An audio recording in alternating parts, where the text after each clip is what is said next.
जय श्री राधे कृष्णा। आगे का महात्म्य। यमदूत कहने लगे, मध्याह्न के समय आया अतिथि, वेद पाठी हो या कोई साधारण मनुष्य या पापी, कोई भी हो, ब्रह्मा के समान है, जो रात्रि के थके हुए भूखे ब्राह्मणों द्वार पर आए यात्रियों को अन्न जल देता है। मध्याह्न के समय जिसके घर आया हुआ अतिथि निराश होकर नहीं जाता, वह स्वर्ग का वासी होता है। अतिथि बराबर कोई धन संपत्ति तथा हित नहीं। बहुत से राजा और मुनि अतिथि सत्कार से ब्रह्मलोक को प्राप्त हुए हैं। जो एक समय आलस से भी अतिथि को भोजन करा दे, वह यम द्वार नहीं देखता। केसरी ध्वज से वैवस्व देव ने कहा था कि जो कोई इस कर्म भूमि मृत्युलोक से स्वर्ग लोक जाने की इच्छा रखता है, वह अन्न का दान करे। दूत कहता है कि यमराज कहते हैं कि अन्न के बराबर दूसरा और कोई दान नहीं है।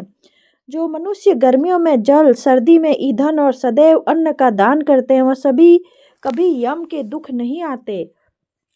जो अपने किए हुए पापों का प्रायश्चित करता है, वह नरक को नहीं जाता।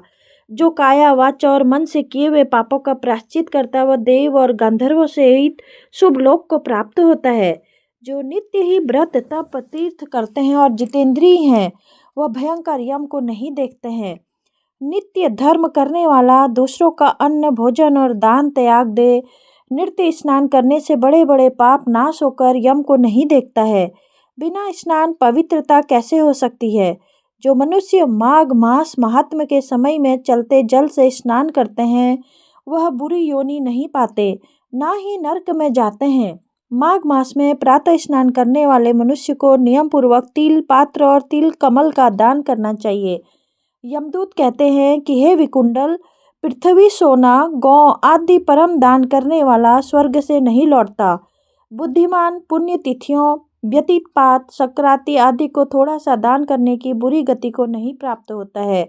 सत्यवादी, मौन रहने वाला, मीठा बोलने वाला, क्षमाशील, नीतिवान, किसी की निंदा न करने वाला, सब प्राणियों पर दया करने वाला, पराये गुणों का वर्णन करने, पराये धन के तृण के समान समझने वाला, ऐसे लोग नरक को कभी नहीं भोगते। इति श्री पद्म पुराणे अंतर्गत नवम अध्यायम समाप्तम। अगला अध्याय 10वां अध्याय शुरू करते हैं। यमदूत कहने लगे कि हे वैश्य, एक बार जो गंगा जी में स्नान करने से मनुष्य सब पापों से छूटकर अत्यंत शुद्ध हो जाता है। जो कोई दूसरे तीर्थों के समान समझता है, वह अवश्य नरक में जाता है। भगवान के चरणों से उत्पन्न हुई गंगा जी के पवित्र जल को श्री शिव जी अपने मस्तक पर धारण करते हैं। वह ब्रह्मा जो संदेह रहित, प्रकृति से अलग और निर्गुण है, ब्रह्मांड में उसकी समानता किससे हो सकती है? गंगा जी का नाम हजारों योजन दूर से ही लेने वाला नरक में ही नहीं जाता, इसलिए मनुष्य को अवश्य में गंगा जी में स्नान करना चाहिए। हे वैश्य, जो ब्राह्मण दान लेने का अधिकारी होकर भी दान नहीं लेता, वह आकाश के नक्षत्र में चंद्रमा के समान है। जो कीचड़ से गौ को निकालता है, जो रोगी की रक्षा करता है, जो गौशाला में मरते हैं, वह आकाश में तारणगण होते हैं। प्राणायाम करने वाला मनुष्य सदैव उत्तम गति को प्राप्त होता है। प्रातः समय स्नान करने के पश्चात जो 16 प्राणायाम करते हैं, वह घोर पापों से बच जाते हैं। जो पराई स्त्री को माता समान मानते हैं, वह यम की यातना को नहीं भोगते। जो मन से भी कभी पर स्त्री का चिंतन नहीं करता, वह दोनों लोकों को अपने अधीन करता है।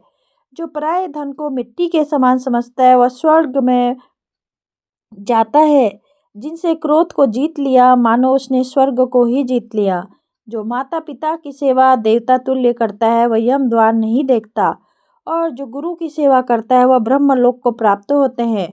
सील की रक्षा करने वाली स्त्री धन्य है।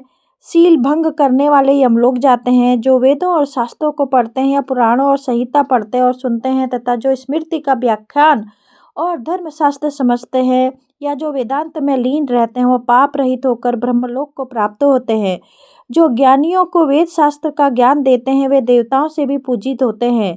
यमदूत ने कहा कि हे वैश्य, श्रेष्ठ यमराज में हमको वही आज्ञा दे रखी है कि तुम किसी वैष्णव को मेरे पास मत लाओ। हे वैश्य, पापी लोगों को इस संसार रूपी नरक को पार करने के लिए भगवान की भक्ति के सिवाय दूसरा और कोई उपाय नहीं है। भगवान माघ मास महात्म्य, भगवान की ही भक्ति न करने वाले मनुष्य को चंडाल के समान समझना चाहिए। भगवान के भक्त अपने माता पिता दोनों के कुलों को ताड़ देते हैं और उसको नरक में नहीं रहने देते। और जो मनुष्य वैष्णव का भोजन करते हैं वे कृपा से श्रेष्ठ गति को प्राप्त होते हैं। बुद्धिमान को सदैव वैष्णव का अन्न खाना चाहिए, इससे बुद्धि पवित्र होकर मनुष्य पाप नहीं करता।